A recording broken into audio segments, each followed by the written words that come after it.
Hola, te damos la bienvenida a Tertulia Literaria Papel Maché, un espacio en el que cada semana un grupo de amigos se reúnen para hablar de libros. Acompáñanos.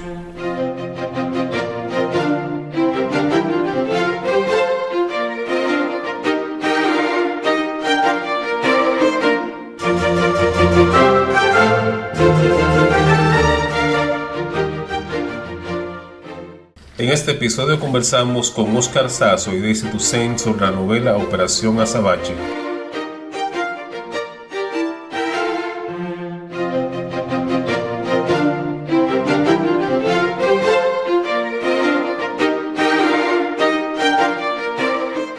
Oscar Sasso Martín nació en Madrid, España, escritor, licenciado con honores en Pedagogía, mención Letras, máster en Historia aplicada a la educación y doctorado en Historia del Caribe en la Pontificia Universidad Católica Madre Maestra. Reside en la Casona Río Yásica, Espaillat, República Dominicana. Es miembro fundador del grupo Jueves Literario de Sosúa. Sus cuentos han sido premiados en concursos como Alianza Cibaeña, Radio Santa María, Sociedad de Renovación y Casa de Teatro. Coautor de la novela Operación Azabache y autor de la novela histórica Buenaventura, Paseo por la memoria de un guerrillero español. De la novela juvenil Las aventuras de Diego y Rocco, del relato Mateo 71, de la tesis Asentamiento de los judíos en Sosúa y de los libros de cuentos El regalo y otros cuentos y Destiempo y otros cuentos. Ha escrito varios textos para guiones de películas. Productor y conductor de programas televisivos culturales TV Talento y Palabras al Viento. Es profesor de Ciencias Sociales y Lengua Española en la International School of Sosúa. Es guía de excursiones de aventura y experto en artes marciales. Daisy Toussaint, periodista y escritora dominicana egresada de la Universidad Autónoma de Santo Domingo, UAS. Máster en Periodismo Digital en la Universidad Nebrija, Madrid, España. Corresponsal y presentadora de noticias en la cadena internacional Telesur. Coautora de la novela Operación Azabache. Sus cuentos están publicados en las antologías El fondo del iceberg, Mujer en pocas palabras, Sospecha colectiva y en la selección digital francesa Lecturas de República Dominicana. Autores dominicanos del siglo XX.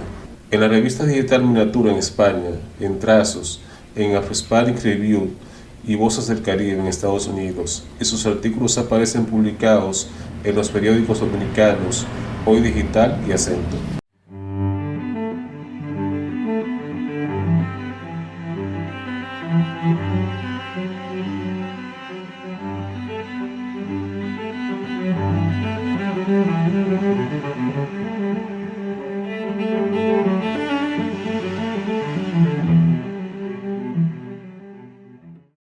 La concentración fue casi espontánea. La convocatoria corrió como la pólvora de celular en celular, saltando de una red social a otra, y con pasmosa celeridad fueron afluyendo al Parque Colón miles y miles de haitianos. No se trataba de un mitin, no había estrado para oradores, ni megafonía, ni nada.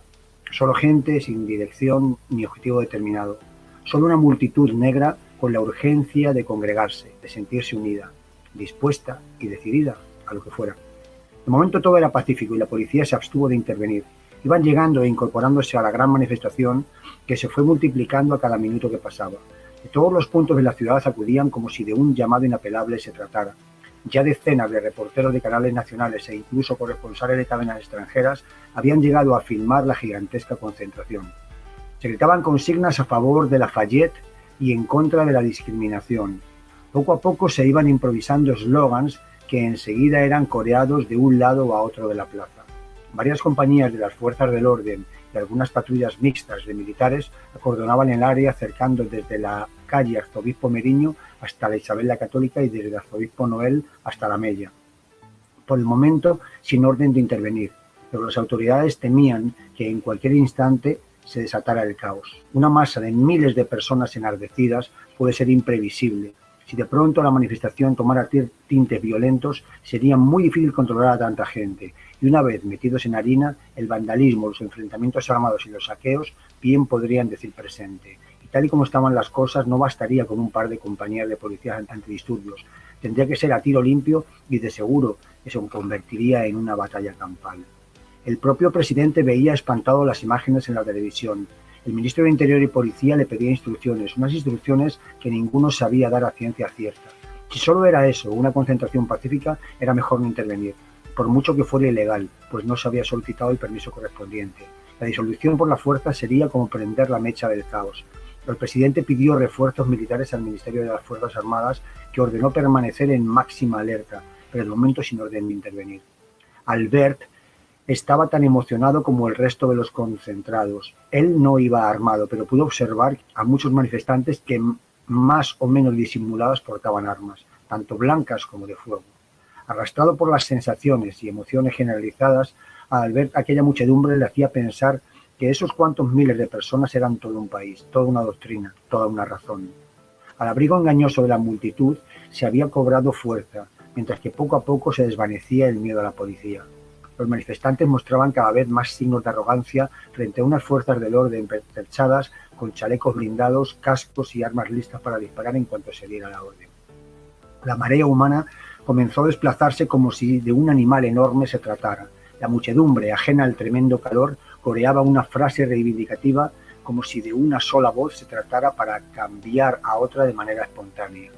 Tal vez la presión en la plaza o tal vez la iniciativa de alguien que pensara hizo que el gentío fuera saliendo hacia la calle del Conde. A Albert le preocupaba haber perdido el control de sus movimientos, al menos en la dirección. Estaba a merced de un influjo denso, incontenible, incontrolable y caprichoso. Sin embargo, la euforia eclipsaba cualquier otra sensación. La impunidad que provocaba la unión de tantos haitianos le resultaba pletórica. Por eso se limitó a guardar sus lentes y a dejarse llevar por los acontecimientos. Dos helicópteros sobrevolaban la zona, uno era de la policía y el otro de una conocida cadena televisiva. De manera más o menos espontánea crecía otra concentración paralela a cargo de dominicanos indignados con la afrenta, primero por la ocupación de Lafayette y ahora con la descarada manifestación por parte de los haitianos. Y de la misma forma el Parque Independencia y el emblemático altar de la Patria se llenaban de manera paulatina. Los mensajes a través de la red, de los celulares o por medio del tradicional boca a boca se encargaban de difundir la iniciativa. A medida que iba cayendo la tarde, acudía más y más gente. Ya desde el cuartel de bomberos de la Avenida Mella hasta el cementerio de la calle Independencia, así como el resto de las calles que desembocan en el parque, estaban atestadas de gente. Los ánimos se iban caldeando con la indignación y las expresiones acaloradas fueron haciéndose patentes. También la policía hizo presencia en el Parque Independencia, aunque los números apostados en los accesos no solo simpatizaban con el acto, sino que como patriotas lo aprobaban. Pero la comisión permanente nombrada por el primer mandatario para manejar la crisis comprendía el tremendo peligro que implicaban ambas concentraciones a la vez, sobre todo si se llegaban a encontrar. Entonces el enfrentamiento estaría servido. Pero como en el caso de la manifestación haitiana, la dominicana tampoco se podía disolver con métodos represivos. Definitivamente sería contraproducente. Mientras las autoridades decidían qué hacer, la tensión se iba adueñando de la calle. Desde el Parque Colón, la multitud haitiana ocupaba cada vez más espacio de la calle El Conde, mientras que la dominicana avanzaba también por la misma calle, pero desde la Plaza Independencia, lanzando consignas en contra de la ocupación. El jefe de la brigada antidisturbios de la policía no esperó instrucciones, no había tiempo para eso. Ordenó a sus hombres dar un rodeo, unos por el Arzobispo Noel y otro por las Mercedes, para ubicarse en el mismo centro de la calle del Conde en un intento de que no se encontraran los dos grupos. Los hombres hicieron un fuerte cordón a ambos lados de la intersección de la calle Duarte. Llegado el momento de que las primeras filas de manifestantes llegaban hasta el punto donde las fuerzas antidisturbios estaban apostadas, intentaron ellos mismos frenar la marcha, aunque seguían profiriendo gritos y consignas de uno y otro lado, pero era imposible. Puede que la vanguardia de cada uno de los grupos no quisiera avanzar, pero era tal la presión provocada por la aglomeración de esas dos largas serpientes, con ambas cabezas en la Duarte y las colas en los parques Independencia y Colón respectivamente, que no había forma de detenerla. De manera que los agentes antidisturbios vieron como ambos grupos se les venían literalmente encima, y ahí justo comenzó el caos. Disparos al aire para tratar inútilmente de disuadir a los manifestantes, gritos, carreras atropelladas, apenas sin espacio, gente en el suelo, cristales rotos, más tiros, pero ahora de diferentes lugares, sin saber desde dónde ni hacia quién, gases lacrimógenos, caos, gente herida, sangre, alarmas, desconcierto, caos, enfrentamiento cuerpo a cuerpo, palos, golpes, reniegos, cuchilladas, jadeos, más disparos, policías abatidos, caos, rostros profusos de dolor, rostros compungidos, rostros indignados, rostros asustados, rostros negros y blancos y mulatos, caos, caos, caos. Acabamos de escuchar uno de los capítulos de la novela Operación Azabache y la escuchamos en voz de uno de sus autores, Óscar Sazo, quien junto a Daisy Toussaint, la segunda voz narrativa, nos acompaña también. Así que le damos formalmente la bienvenida a ambos. Óscar nos acompaña desde un punto de la República Dominicana y Daisy Toussaint nos acompaña desde Caracas, en Venezuela. Bienvenidos a ambos y esta es su casa. Gracias, Eduardo. Muchas gracias. Ya se ha hecho una costumbre en este espacio preguntarle a los escritores que nos acompañan por primera vez cómo fue su acercamiento a la literatura, cómo ustedes se inician en este mundo de la escritura, de la creación literaria. Vamos a darle chance a la dama primero, ¿verdad, Óscar? Claro que sí. Sí, y luego tú. Pues yo empecé a escribir con 11 años, pero sin ninguna técnica literaria por un episodio que me había pasado cuando estaba pequeña, y empecé con 11 años, pero sin ninguna técnica literaria. Luego uno se da cuenta que eso ni es literatura ni es nada. Y ya luego a nivel universitario sí empecé con los talleres literarios en Santo Domingo, al principio con Taller Litervolución, luego Taller Narradora de Santo Domingo, y bueno, ahí conocí a los de Jueves Literario de Sosúa, donde conocí a Óscar, y así es donde, bueno, pues me inicio en este mundo de la literatura. Y además que soy periodista también, y ha sido hacer un balance en lo que es la literatura y el periodismo, que me ha dado bastante madera para poder escribir a nivel periodístico la literatura. Bueno, pues en mi caso yo he sido siempre más lector que escritor. De hecho, yo leo desde siempre, a pesar de que tuve un periodo escolar bastante traumático de niño, en los últimos años de la dictadura de Franco en España, y me hicieron aborrecer la escuela, me hicieron pensar que era mal estudiante, que era mal hijo, mal cristiano, y entonces, bueno, pues en esas condiciones la verdad es que no sé cómo me dio por leer, quizá era una válvula de escape. No, si era un fracasado, entre comillas, en la escuela, pues tal vez, aparte de la pasión que era la calle, me gustaba mucho la calle, me ofrecía muchas experiencias, pues la lectura fue un poco mi válvula de escape. Entonces me recuerdo siempre leyendo. Ha sido muchos años después que me he dado cuenta que el problema no estaba en mí, sino en el sistema, y de hecho, pues pude estudiar después de manera ya voluntaria, y bueno, pues mira, ahora estoy terminando mi doctorado. En cualquier caso, la literatura llega a mí cuando balanceo mi vida, después de decidir dejar la alta competición de karate que me había tenido viajando durante varios años por todo el mundo y con bastante absorción.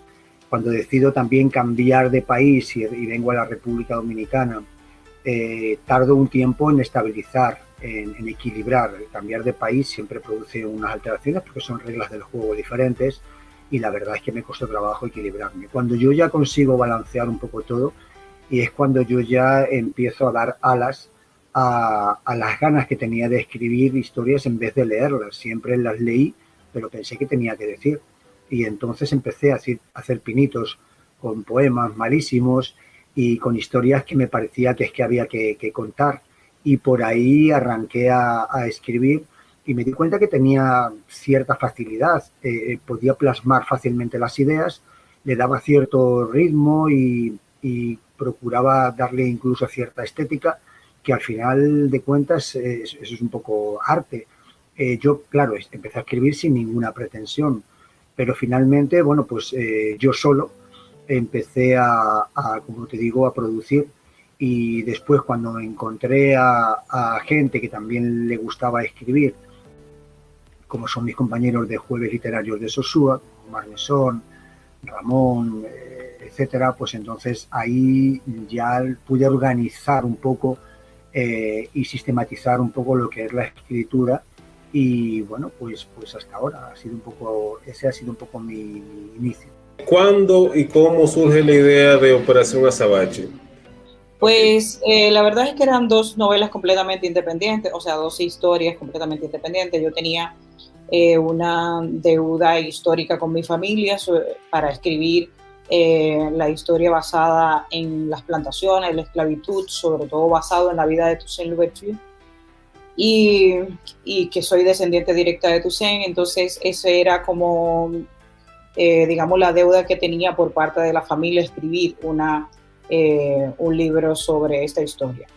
Y bueno, Oscar contará su parte de que cuál era la línea que tenía para escribir la otra historia, y luego decidimos unirla. Al principio a mí me resultó un poquito difícil de poder plantearnos una novela con dos historias, llevándolo de manera paralela, pero me terminó convenciendo y la hicimos. Así que Oscar explicará ahora sobre la parte de su novela y cómo luego encaminamos para llegar a Operación Azabache.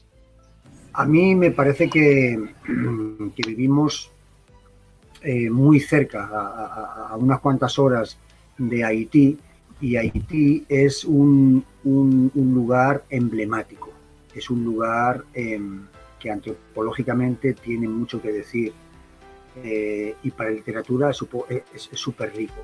Por otro lado, es un país súper complejo, con un montón de complicaciones, y sobre todo con una población que vive de manera miserable en la mayoría de los casos. Entonces, a mí me pareció que podría valer la pena, utilizando para mí, una exageración. Siempre he oído hablar un montón de veces, incluso en diferentes gobiernos, a diferentes personas, de una posible invasión, quizá basada en un hecho histórico, y es que la República Dominicana se escinde, se separa de la República de Haití, porque primero tiene su independencia la República de Haití cuando se libera de Francia, que Francia tenía toda la isla por el Tratado de Basilea en 1795. Entonces, bueno, pues por un lado a los haitianos le asiste en su idea que al haberse liberado de Francia y Francia tener toda la isla, pues entonces toda la isla le corresponde a la República Dominicana. Pues no, porque no se sentían ni haitianos, ni franceses, ni españoles, y estaban buscando su propio destino. Entonces, una vez visto desde arriba esa panorámica, y habiendo escuchado un montón de veces la famosa invasión pendiente, que hace ya muchos años, desde el principio del siglo XX, no se había vuelto a escuchar. Hubo en el siglo XIX varios intentos, quiero recordar 7 intentos, para reunificar de nuevo la isla por parte de Haití, pero ya finalmente se desistió de esa idea. Pero siempre ha quedado un poco en el imaginario esa posibilidad. Por lo tanto, a mí me pareció que era rescatable, y entonces hacerlo desde el punto de vista de la ficción. Pero desde el punto de vista de la ficción, ¿con qué fin? El fin, y ahí encontré el paralelismo con la vida de Toussaint, es encontrar una motivación para dignificar un pueblo. En el caso de Toussaint, de la esclavitud, una vida miserable, los esclavos no vivían más de 7 años, sobre todo en las plantaciones intensivas, y tenían una vida pues miserable. Pero resulta que ahora, si bien Toussaint intentó dignificar la vida en el siglo XIX, a principios del siglo XIX, de aquella gente, aparece un coronel, el coronel Lafayette, que hace lo mismo, quiere dignificar la vida de Haití, sin entrar en quién tiene la culpa, quién tiene la razón, cuáles son las potencias que lo explotan, cuáles son las potencias que deberían ayudar.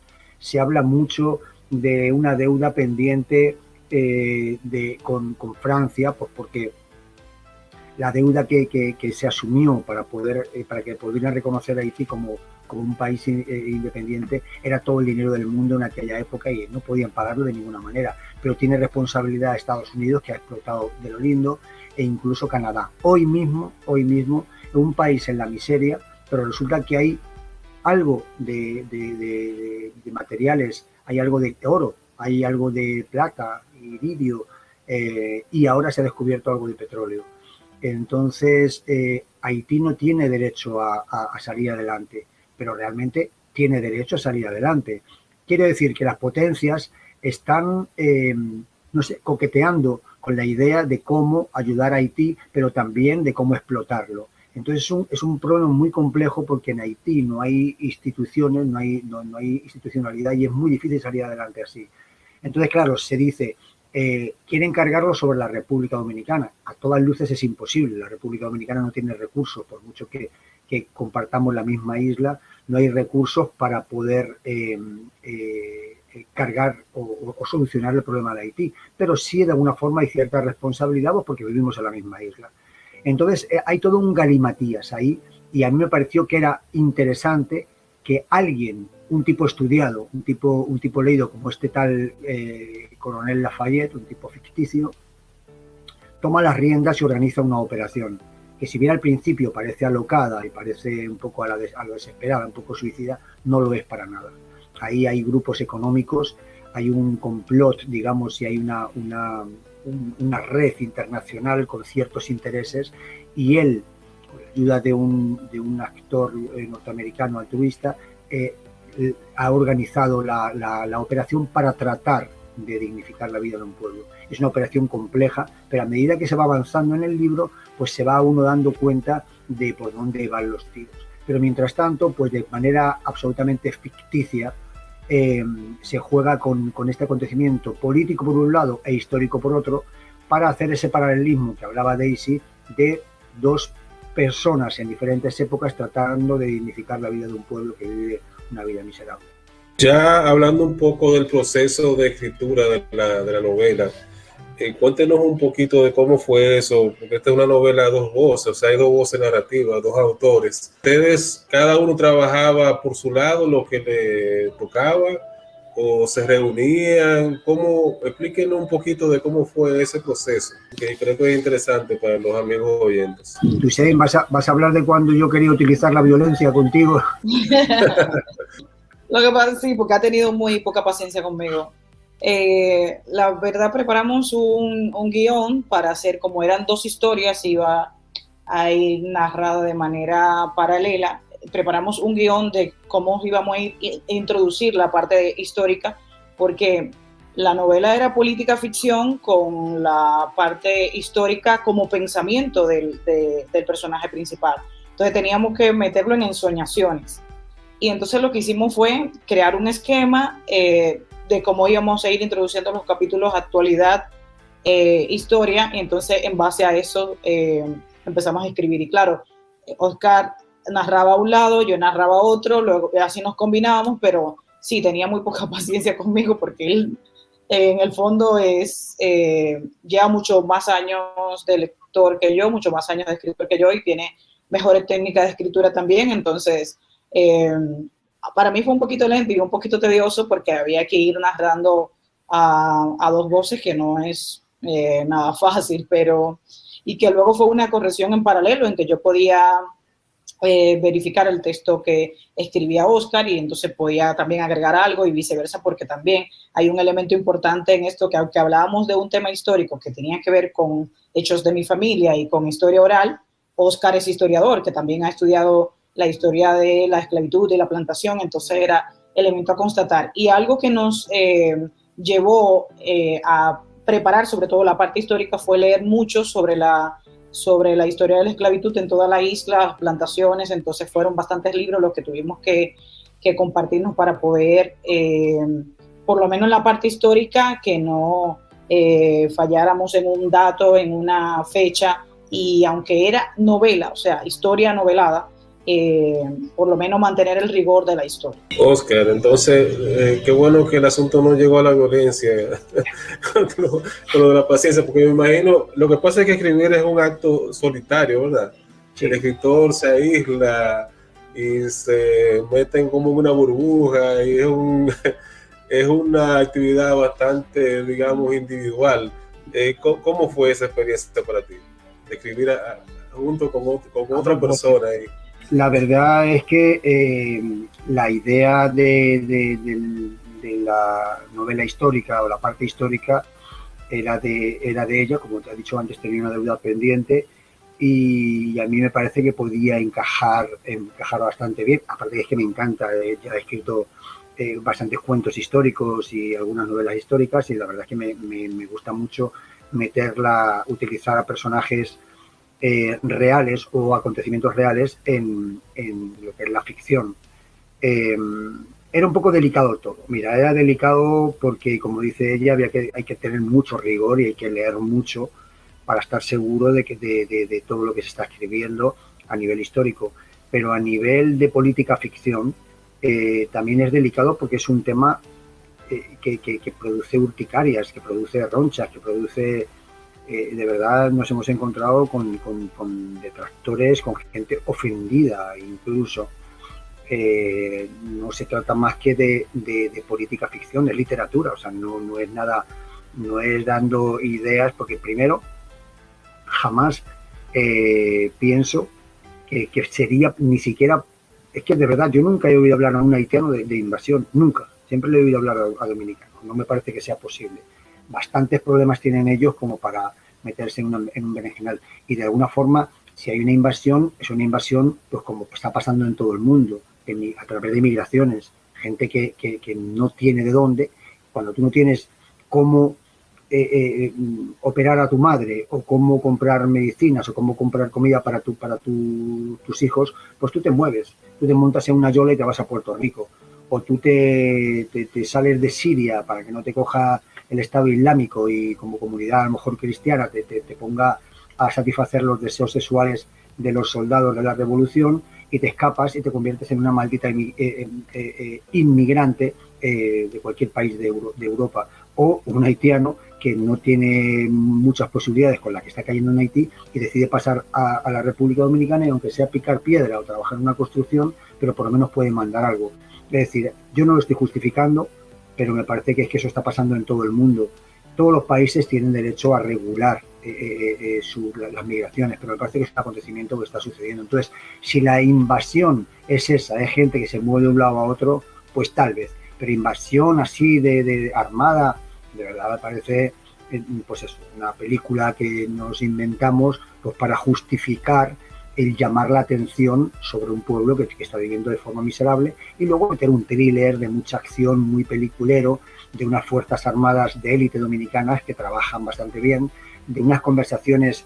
Mira, antes estaba dudando si poner un conversatorio que tiene el secretario de Estado norteamericano con el presidente dominicano, que me parece muy rico. Lo que pasa es que eso desvela un poco, destripa un poco el plan, y entonces, bueno, pues pero me parece que eso se disfruta mucho, porque te imaginas al presidente debatiendo de tú a tú con temas muy delicados, pero claro, es política ficción, o sea, es literatura, no es nada, no es una propuesta, ni muchísimo menos, porque es absolutamente descabellada e imposible.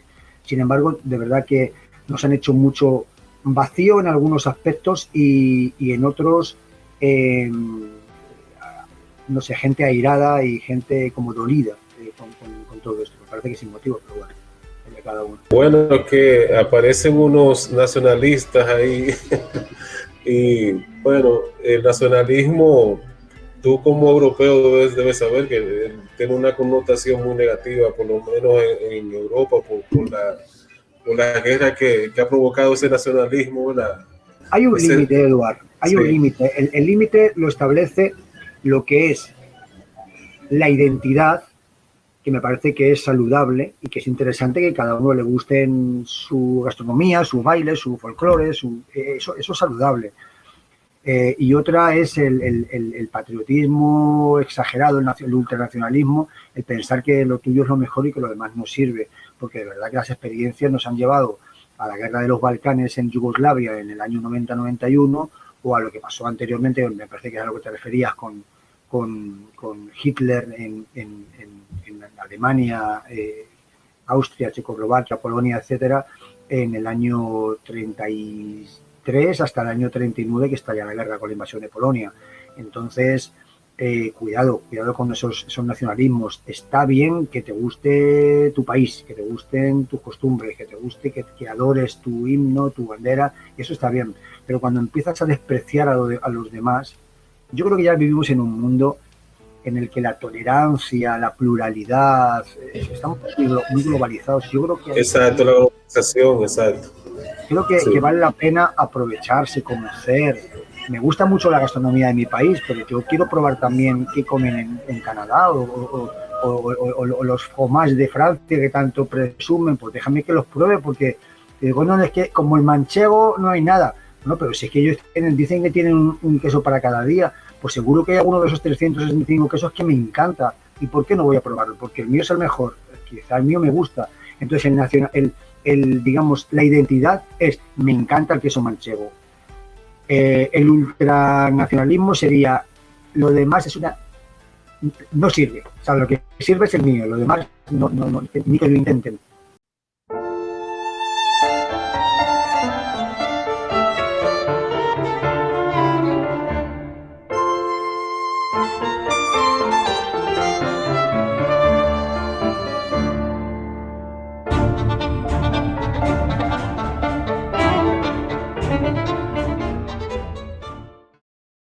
La tarde languidecía sobre los cobertizos en el terreno abierto de la plantación. Los movimientos cotidianos provocaban una fusión de sonidos que emanaban de los trapiches mezclados con los incisivos silbidos del látigo que mordía la espalda de aquel huido.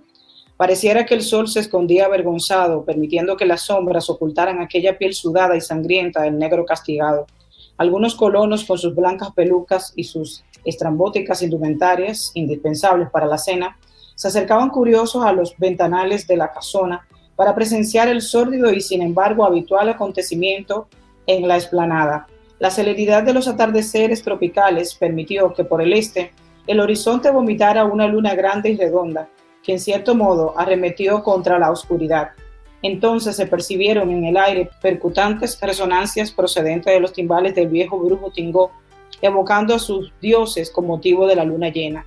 Tal vez condoliéndose por el brutal castigo, o quizás anunciando un nacimiento, porque en la plantación de Breda, una esclava llamada Pauline alumbraba a un varón a quien llamarían Toussaint de Breda, que a pesar de su débil y enfermizo aspecto, se aferró a la vida desde su primer aliento, obviando precariedades y miserias, para permanecer y criarse junto a los suyos. Su enclenque constitución, su corta estatura y su frágil aspecto siempre reflejaban una imagen disminuida que semejaba un palo desechable, motivo por el cual fue apodado Fratabatón. Caminaba ladeado y sus rodillas flaqueaban, como si el mero hecho de mantenerse en pie supiera un esfuerzo ímprobo. En contra de la mayoría de los pronósticos, el pequeño Toussaint de Breda iba creciendo física y mentalmente gracias a la instrucción de su abuelo Guggenot, que desde temprana edad le forzaba a hacer grandes caminatas en las que iba inoculando el conocimiento de las plantas medicinales. Guggenot era un esclavo nacido en África de mirada penetrante, tez oscura que exhibía con orgullo alfileres ensartados en sus brazos como símbolo ancestral de su origen, además de las huellas tatuadas alrededor del cuello, muñecas y tobillos, causadas por las llagas que durante meses le provocaran las cadenas aferradas a la piel desde el lejano día que fuera capturado en la costa occidental africana hasta el definitivo destino en la colonia francesa de Saint-Domingue, desde que fue vendido. Con terca persistencia le contaba al joven Toussaint detalles de su lejano reino allende los mares, de su linaje, de sus tradiciones. Era como si quisiera forzar al muchacho a grabarse quién era y de dónde venía, por mucho que ahora no fueran más que esclavos.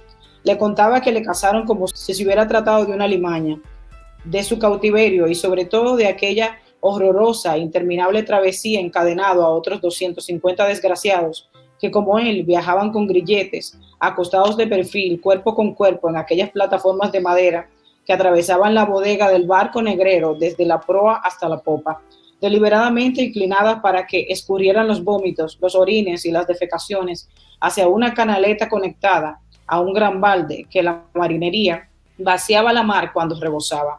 Recordaba nítidamente el denso calor, el mareo y los nauseabundos hedores, los lamentos y las plegarias, en suma, el desconsuelo de todos aquellos seres que se les había separado de su entorno y privado de libertad, siendo tratados peor que animales. Cada 6 horas le ordenaban girar todos al tiempo para evitar las llagas y les daban agua. Una vez al día sacaban a cubierta para no entumecerse mientras que los marineros le tiraban cubos de agua de mar. Luego engullían una basofia a base de harina de maíz y volvían a las plataformas de la bodega. Casi todos los días tenían que soltar los grilletes de algún cadáver para tirarlo al mar. En esta novela, como señalábamos anteriormente, se tocan puntos que son hasta cierto punto sensibles en las relaciones entre República Dominicana y Haití. Hay un punto en el que, al que se le hace alusión directa en la novela, que es la famosa sentencia 163-13 del Tribunal Constitucional Dominicano. Incluso en su momento hasta Mario Vargas Llosa, el Premio Nobel de Literatura, se refirió a ella. Que recuerdo que escribió un artículo para el periódico El País de España y luego de eso lo acabaron aquí en pocas palabras. No, había gente que no quería saber de Mario Vargas Llosa aquí en República Dominicana por eso que decía en ese artículo. Entonces, Daisy, yo quiero que tú nos cuentes una experiencia personal tuya, si lo quieres contar, porque entiendo que es tu derecho hablar de ello, no, pero por tus condiciones personales, ¿te afectó realmente directamente esta decisión del Tribunal Constitucional y cómo fue ese proceso, vamos a decir, para solventar tu situación aquí en República Dominicana? Ok, a ver, empiezo de atrás para adelante. La sentencia a mí no me afectó directamente. La sentencia, dijiste 163, fue la 168-13 del Tribunal Constitucional, sale en el 2013. A mí me niegan el pasaporte en el 2011. Yo gano un premio, los premios que realiza el Ministerio de Cultura, de tallerista, de cuentos, íbamos a Cuba para la Feria del Libro de Cuba, y en el 2011, principio del 2011, yo solicito el pasaporte y es pasaporte que retiene mi documento porque mi apellido es afrancesado. O sea, no existía todavía la sentencia, pero sí ya existía una resolución de la Junta Central Electoral que empezaban a negar documentación a los hijos de extranjeros, ¿no? Porque obviamente eran hijos de haitianos, o sea, extranjeros simplemente dirigidos a los haitianos. Entonces, a partir de ahí, la sentencia, te digo, sí me afectaría porque obviamente entramos todos dentro del conglomerado, pero no me afectó a mí directamente. En cuanto a lo de la novela, porque dices que se tocan temas polémicos, lo que pasa es que para República Dominicana todo lo que represente Haití es tema polémico, o sea, no importa de lo que hable, es tema polémico. Y nosotros estamos haciendo una novela que no es apología de nada, es completamente ficción, aunque estamos marcando una línea histórica, que es la parte que tiene que ver con Toussaint y la esclavitud.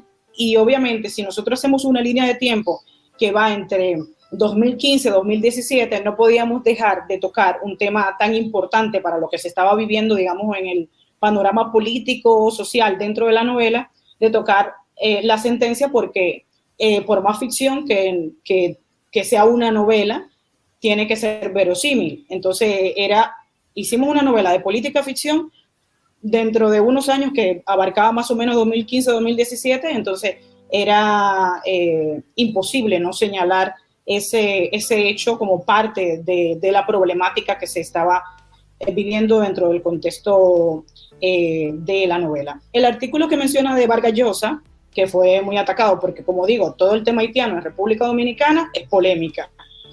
Fue un artículo, Los Parias del Caribe se llamó, y tuvo bastante repercusión o mal sabor, más que el artículo en sí, la imagen que acompañaba el artículo, que era el mapa de República Dominicana con un logo nazi en el centro.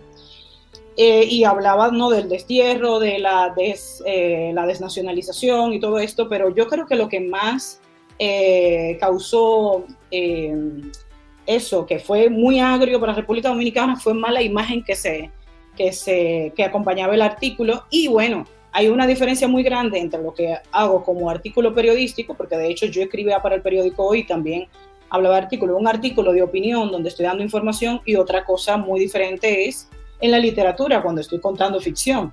Nosotros utilizamos este tema, que además sabíamos que es un tema agrio, ¿no? En la literatura decidimos utilizar un elemento como se ha hecho desde la época de Balaguer, que si la invasión haitiana, que si nos van a invadir, van a entrar y van a subir la bandera. Hemos utilizado ese bulo, esa mentira, porque hasta ahora no ha pasado, que se ha contado desde hace muchísimo tiempo, y le hemos llevado a una novela. Que en el fondo también eso es lo que da más verosimilitud, porque la gente toda la vida ha hablado de eso, pero nunca ha habido como un documento o una novela que te diga esto es lo que hay. Simplemente ha sido una información que ha rodado de generación en generación y se ha quedado en el imaginario del pueblo dominicano. y lo que hicimos fue llevarlo a una novela, pero es completamente ficción. Nosotros no estábamos haciendo apología o dando ideas de que esta es la forma en que se pueden invadir y entrar a los canales de televisión, a las bases. Era pura ficción, porque por eso somos escritores, ¿no? Así es, sí, Daisy. Hay gente que se toma las cosas muy, muy a pecho también. Que eso hay que entenderlo también. Que hay mucha gente que no. Y además, Bueno, además en cuanto a lo que decías con el tema de la sentencia, es porque era el momento. Pero imagínate que Operación Azabache nosotros la terminamos narrando ahora o el próximo año. Entonces era un elemento muy importante agregar lo que está pasando en Haití con el tema del asesinato del presidente, los secuestros con las bandas armadas y ahora la caravana de migrantes. O sea, si vas a hacer una novela de política ficción que esté dentro de ese lazo de tiempo que se lleve 2020, 2021, 2022, es imposible que dejes este hecho fuera, porque es lo que te va a justificar. Claro, si es una novela que tiene que ver con Haití, República Dominicana, como lo hemos tratado de esta forma. Entonces, era un tema que era esencial en ese momento, y como estamos narrando la historia dentro de esa línea de tiempo, era importante señalarlo. Sí, lo que tú señalas de que hay que saber separar la ficción de una opinión que pueda tener el autor, una opinión sobre un tema real, ¿verdad? Porque, por ejemplo, hablamos de Vargas Llosa. Cuando Vargas Llosa escribió La fiesta del chivo, hay muchos dominicanos que se sintieron ofendidos por cosas que se dicen ahí, pero no nos podemos olvidar de que es una novela. Es una novela, o sea, aunque está enmarcada en una época específica de la historia dominicana, el escritor tiene que ser libre de contar su historia como él quiera contarla. O sea, no puede estar pensando, esto va a caer mal o esto va a ofender a fulanito. No debería ser así. Debería ser una libertad creativa total. Eso es lo que yo entiendo, que hay mucha gente que se pierde un poco en eso. Sí. No, de verdad, que es que lo que tú dices, eso es ficción. Si a mí me preguntan si eso podría pasar, pues yo lo dudo mucho. O sea, lo que pasa es que yo he inventado, si a mí me piden, oye, mira, ahora hay que inventar ahora para un guión que me han contratado, un secuestro. Y yo digo, Dios, un secuestro. Entonces yo me meto en el papel del secuestrador y yo monto entonces el asunto de cómo haría un secuestro, cómo lo ejecutaría, dónde escondería al secuestrado, cómo haría el rescate, que es lo más peligroso, es en un lugar público. Pero eso no quiere decir que yo esté haciendo apología de los secuestros, por Dios. O sea, si me preguntan a mí, ¿tú estás de acuerdo con los secuestros? No, pero es que esto es literatura, o sea, no. Entonces, en el caso de Operación Azabache, esta operación que se inventa muy elaborada, a mí me parece muy poco probable. Lo que pasa es que, bueno, pues dentro de lo que es la ficción, ¿cómo se llamaba esa película que secuestran la Casa Blanca, los norcoreanos? Pues, hombre, es muy poco probable. Sin embargo, Olympus, ¿no? Se llamaba. Olympus, no sé qué, en el Olimpo o algo así, Olympus, sí. Entonces, bueno, pues si lo hacen de manera verosímil, que meten ahí, compran o tienen a alguien dentro y hay una trama, bueno, pues como me lo han vendido de una forma verosímil, pues me la veo tranquilamente. ¿Crees que puede pasar? Pues no lo creo, la verdad es que no. Pues en esto igual. Yo no creo que nadie en Estados Unidos, el Departamento de Estado, ni la CIA, ni el Pentágono, se hayan ofendido con esa película, porque son películas. Es una película que entretiene a la gente y ya está. Y hay un superhéroe que va ahí a defender al presidente y no sé qué, muy americano. Son películas, por Dios, eso no tiene nada que ver con la realidad. Tienen que hacerlo verosímil. Entonces nosotros hemos tratado de darle verosimilitud a esta operación. Es una operación muy elaborada, preparada ya entrenada durante mucho tiempo, con disidencias tanto en el lado dominicano como en el lado haitiano, militares, que eso dificulta muchísimo las negociaciones para llevar a término esta crisis de forma diplomática, pacífica, porque a nadie le conviene una solución bélica. Entonces hay muchas tensiones, pero bueno, eso es un thriller, es una película, es una novela que no sé, no entiendo por qué ha habido gente tan ofendida. Pero bueno, lo que tú dices, hay de todo y uno tiene que escribir y luego ya la gente que opine lo que quiera. Pero sí, de verdad ha habido muchas ronchas y mucha gente ha hecho vacío alrededor de este tema. Para las personas que quieran leer la novela, ¿cómo la pueden conseguir? ¿Dónde está disponible? ¿Qué es lo que hay que hacer para conseguir Operación Azabache? La tenemos en Amazon, se puede buscar así mismo como Operación Azabache, La Invasión, o se puede buscar con cualquiera de los nombres de los autores, Daisy Toussaint o Oscar Sasso. Ahora mismo la tenemos solo en Amazon porque la tirada que hicimos de libros, hicimos pues en circulación en España en la Feria del Libro en Nueva York y aquí en Venezuela, de hecho, en la Feria del Libro del año antepasado, 2019. Entonces, de manera física en República Dominicana no tenemos ahora, pero sí por Amazon está la novela que se puede solicitar tanto para el Kindle como en físico. Correcto. Bien, amigos de Tertulia Literaria por Papel Maché, solamente nos resta darle las gracias tanto a Oscar Sasso como a Daisy Toussaint por habernos regalado una hora de su ocupada agenda, ¿verdad?, para hablar de esta novela Operación Azabache, y esperamos contar con ustedes en próximos programas, porque aquí hablamos de una obra a la vez, y yo sé que en el caso de Oscar tiene más libros publicados, y no sé si Daisy también, yo sé que... Claro que sí, solamente lo coordinamos y charlamos de quizá otros géneros, de cuentos o de novela infantil, o de novela juvenil o cualquier periodismo. Perfecto. Cualquier tema que te venga bien, cuenta con nosotros. Excelente, muchísimas gracias.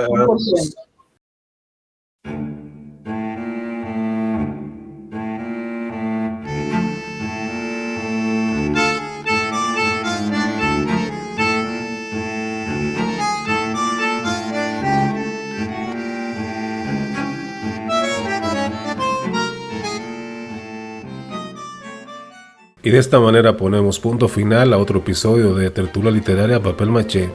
Recuerden que pueden compartir este podcast por sus redes sociales, además de seguirnos en Spotify y suscribirse a nuestro canal de iVoox. Hasta luego, amigos.